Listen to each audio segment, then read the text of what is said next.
Pozdrav slušateljima. Ja sam Alvize, a ovo je Ex tenebris vox, ili ti glas iz tmine, audioblog poetske, filozofske i kritičke riječi. Svi Goranovi grobovi. O pjesniku, njegovu životu, djelu i smrti.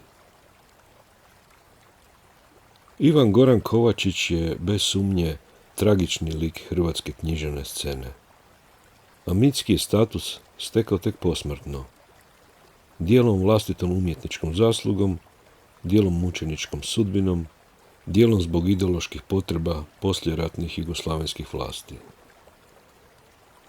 Rodio se u Lukavdolu u Gorskom Kotaru na prvi dan proljeća 1913. godine. Obrazovao u rodnom mjestu te Karlovcu i Zagrebu. Koliko je bio vezan za svoj kraj, lijepo pokazuje činjenica da si kao mladi književnik i novinar za srednje ime dodaje nadimak u počast goranskome zavičaju, kojim ga i danas zovu poštovatelji njegova literarnog dijela. Goran je objavljivati počeo kao srednjoškolac, krajem 20-ih, da bi kroz 30. u kulturnom životu tadašnje države postupno stekao književno ime svojom poezijom, prozom, esejima, feljtonima, reportažama, polemikama, recenzijama, prijevodima i drugim prilozima. Iako za kratkoga života neće ni izbliza postići slavu i utjecaj poput recimo svoga puno starijeg, ali bliskog kolege i prijatelja Vladimira Nazora. Kovačić za života bijaše najzapaženiji svojim dijalektalnim ostvarenjima, sastavljenim na specifičnom, njemu prirođenom kekavskom govoru Lukavdola, premda će mu za najpoznatija i najsnažnija djela stjecajem ratnih i poratnih okolnosti posthumno sloviti neka od onih napisanih na književnoj štokavici. Iz njegova literarnog stvaralaštva, ali i sačuvane korespondencije, izvire duboka emocionalna povezanost s obitelji, zavičajem, prirodom i prijateljima. Riječ mu odiše ruralnim i pastoralnim slikama, zvukovima i bojama, melankolijom, patosom, gdjekad oduševljenjem, gdjekad sumnjom, nerijetko koristi dualističke kontraste svjetla i tame, dana i noći, dobra i zla, radosti i tuge. Ističu se i snažni socijalni motivi, što svjedoče o umjetniku koga pogađa društvena nepravda i klasna podijeljenost. Čovjeku koji vapi za pravdom, slobodom i humanošću, u okruženju koje je kroz prošlost, a još više u njegovo doba, daleko od tih ideala. Protiv toga on se buni ne samo umjetničkom riječju, već na kraju, kao protivnik fašizma, i perom i puškom. Odriče se relativne udobnosti gradskog života i krajem 1942. zajedno s Nazorom, kao pristaša HSS-a, napušta ratni Zagreb što stenje pod nacističkom i ustaškom čizmom, da bi prešao na partizanski teritorij. Gorana su duboko potresle i formirale obiteljske tragedije s nizom preranih smrti njegovih najdražih, zbog čega često i gotovo obsesivno posjećuje groblja. Povrh toga obolio je od sušice, da bi zatim doživio i dobrim dijelom proživio strašni svjetski rat, čiju će monstruoznu supstancu obilježiti nacifašistička, ultranacionalistička, militaristička, komunistička i ina klanja i zločini dotad neslučenih razmjera. Stoga će posljednje godine u njegovu djelu obilježiti motivi smrti, zla, strave, borbe i patnje, što će svoj mračni vrhunac doseći u čuvenoj horornoj poemi Jami, koju će Kovačić pred kraj života dovršiti među partizanima u balkanskim gudurama i vrletima, svrstavši se njome među najistaknutije pjesnike smrti, o kojima je i sam ranije pisao. Ipak, kao humanist i borac, on u njoj ne odustaje od vjere u konačnu pobjedu svjetla slobode nad silama tame, života nad smrću. O tmurnome stanju Goranova duha još i prije rata posvjedočila je uz ostalo jedna od njegovih najupečatljivijih pjesama naslovljena Moj grob, objavljena 1937. godine. Njome umjetnik kao da sluti svoj prerani kraj i kao da zaziva oslobođenje od životnih nedaća povratkom majci prirodi i zemlji. Kroz stihove na površinu izbija pjesnikovo razočaranje u ljudsko društvo i otklon od mase. Napose zazor od njemu i ne samo njemu ispraznih i licemjernih religijskih običaja. Nasuprot toga, on iskazuje svoju odanost iskrenu prijateljstvu, čija vrijednost za njega nadilazi preminuće. Slično kako je artistički poželio u rečenim, pomalo epitafnim stihovima, svoje je počivalište, barem na neko vrijeme, književnik fizički našao podnograna planinskog šumarka u neobilježenom grobu. Kada su ga u Vrbnici blizu Foče, vjerojatno 12. srpnja 1943. bolesnog zarobili velikosrpski četnici i zatim ga kao hrvatskog partizana pogubili podno brda Kruščice, ostavivši tijelo nesretnika da leži na obraslom puteljku s razasutim rukopisima okolo njega.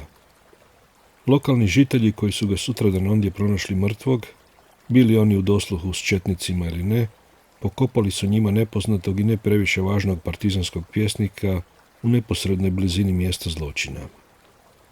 Stjecajem široj javnosti nepoznatih okolnosti ubojstva, magične privlačnosti podudaranja poezije i zbilje, ali i ciljane politike širenja partizanskih mitova i legendi, priča o nepoznatoj lokaciji Goranova neobilježena groba bila je široko rasprostranjena u javnosti sve do 60. godina, kada je tužna zagonetka, zahvaljujući trudu nekoliko istraživača, napokon razriješena jasnim svjedočanstvima, materijalnim dokazima i objavljenim člancima. Ipak to nije spriječilo pokoje zaneseno, sumnjičavo ili pak samo slabo obavješteno pero, da mito nepoznatu grobu ponavlja i širi dalje i duže sve do dana današnjega. No stvarnost je po svemu sudeći bila nešto manje poetska. U sklopu traženja i sakupljanja ostataka brojnih boračkih i civilnih žrtava, kako kazuju svjedočanstva, iza rata su Goranovi posmrtni ostaci privremeno prebačeni na partizansko groblje u Bastasima kraj ušća Sutjeske u Drinu, da bi zatim krajem 50-ih ili najkasnije početkom 60-ih bili konačno pohranjeni u novo podignutu zajedničku kosturnicu palih boraca na obližnjem Tjentištu.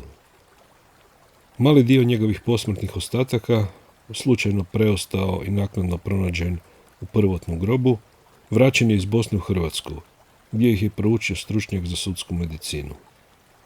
Krajem prošlog stoljeća, pod pokroviteljstvom Hrvatskog parlamenta, položeni su pod spomen obilježja u rodnom mu mjestu. To ipak ne može sprati gorčinu činjenice da je u vrijeme stvaranja suvremene Hrvatske države i velikosrpske agresije na Hrvatsku pod udar revizionističkih tendencija filoustaških krugova bliskih dijelu vladajućih struktura došlo i Goranovo nasljeđe. Kao da su ga mračnjaci pokušali iznova pogubiti.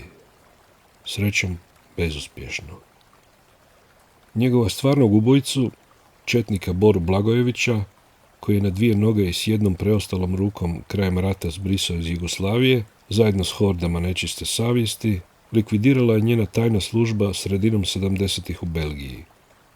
Premda je ubrzo nakon rata u odsutnosti osuđen kao ratni zločinac, na zapadu se još desetljećima nastavio baviti promidžbenom i terorističkom aktivnošću u kolu velikosrpske emigracije, hvaleći se da je baš on pogubio Gorana i da mu znade mjesto ukopa. Sve dok ga napokon nije sustigla karma. Svakako neću reći ništa posebno novo ako kažem da poete i literati poput Kovačića bijahu, jesu, a bit će i u buduće rijetke biljke u rasprostranjenoj pustinji duše čovječanstva, što bazdi na primitivnu, neprosvjećenu, povodljivu, nerijetko okrutnu i krvožednu gomilu. Njemu u počast ovdje donosim malo izmijenjenu verziju moga groba, koju pred više desetljeća sasvim slučajno pronađoh u najvećoj zagrebačkoj knjižnici, rukom zapisanu uz obljetnički članak o pjesniku na margini jednih starih novina. Nepoznati je rukopisac, prije svojevoljno nego greškom, izmijenio ili izmijenila dvije riječi u posljednjem stihu originalne Goranove pjesme, ne mijenjajući istom njeno značenje. Ta samovoljna i nedopuštena naknadna redaktorska intervencija poetski je međutim toliko uspjela da je na prvi pogled gotovo nezamjetna čak i poznavatelju Kovačićeve poezije. Stoga sam odlučio napraviti izuzetak od regula i ovjekovječiti je u ovoj recitaciji kao iznimnu zanimljivost. Ivan Goran Kovačić. moj grob.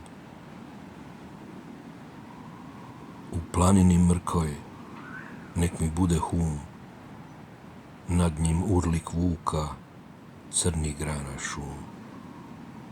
Ljeti vječan vihor, zimi visok snijeg, muku moje rake, nedostupan bijeg. Visoko nek stoji, ko oblak i tron, da ne dopre do njeg niskog tornja zvon. Da ne dopre do njeg pokajnički glas, strah obraćenika, molitve za spas. Neka šikne travom, uz trnovit grm, besput da je do njeg neprobojan, strm. Nitko da ne dođe, do prijatelj drag, i kad nazad pođe, nek poravna trag.